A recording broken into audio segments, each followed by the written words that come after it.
Hi everyone, my name is Victoria Celli and I'm a senior practicum student in the Department of Applied Behavioral Science, who specializes in community health and development. Over the course of this year, I have partnered with the ThrYve Youth Violence Prevention Program for my service project.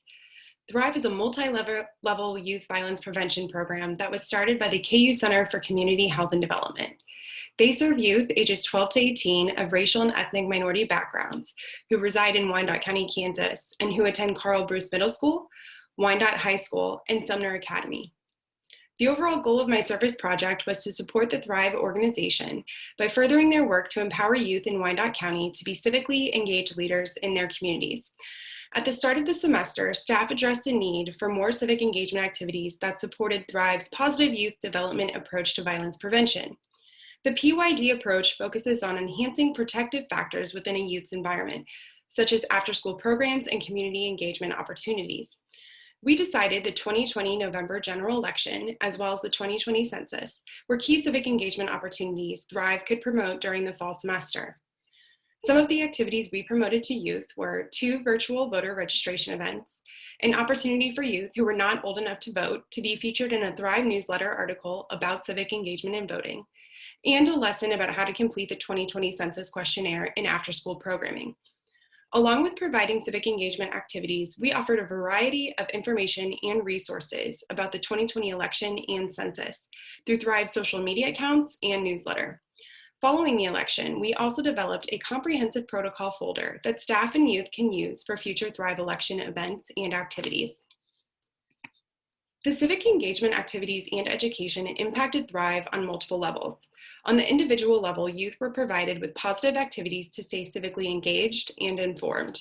On the community level, 361 youth, family members, staff, and volunteers were provided with information and resources about voter registration, vote by mail, and the 2020 census questionnaire. The protocol folder includes step-by-step guides on how to plan and implement virtual and in-person voting events. It also includes a Wyandotte County election timeline, which outlines all national, state, county, and city elections from 2021 to 2030. The goal of the protocol folder is to provide youth and staff with the general information and resources needed to conduct future election events and activities. Before the service of project, I assumed that discussions about the 2020 election would be appealing to youth members. However, after building rapport and listening to their perspectives, they noted feeling overwhelmed and exhausted with the current political climate. This led me to put more attention to lessons about active citizenship and community organizing during the spring semester. Another assumption I had was I thought youth wouldn't be as aware of local organizations, activists, and community initiatives. However, youth were very vocal about activists and community organizations they followed on social media. This helped me realize that social media and other digital platforms are powerful tools that can connect youth to local and national civic engagement opportunities.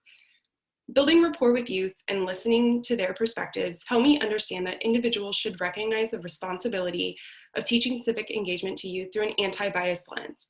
This means that skills related to challenging biases and working against injustice must always be included when helping youth and ourselves as student and community leaders develop more positive civic skills. Upon completion of the service project, we successfully provided a variety of activities that supported ThrYve's positive youth development approach, specifically because we encourage youth to participate in positive civic activities in after-school programming. Although activities were provided, we also identified opportunities for growth that can enhance youth participation. One opportunity we identified was to provide more space for youth to tell us what civic engagement opportunities they want to participate in. This would help us identify what youth find incentivizing, which would increase youth participation. Another opportunity would have been to introduce youth to digital platforms that are working to enhance youth civic engagement and education, such as social media, Loudlight, Citizen Lab, and other emerging civic tech platforms. Taking a programming day to introduce and teach youth how to navigate these platforms would provide them with a valuable resource to enhance their understanding of civic engagement. Through this service learning project, I have learned that civic education should include more than providing youth with general knowledge, such as voting processes and government structure. It should also include helping youth develop essential civic skills, such as media literacy, engaging in challenging dialogue, and taking meaningful civic action. In other words, we can mentor youth on what civic engagement looks like by helping them identify and engage with behaviors that foster positive and inclusive civic engagement. Thank you for listening, and I hope you enjoyed learning about the work being done with the ThrYve Youth Violence Prevention Program.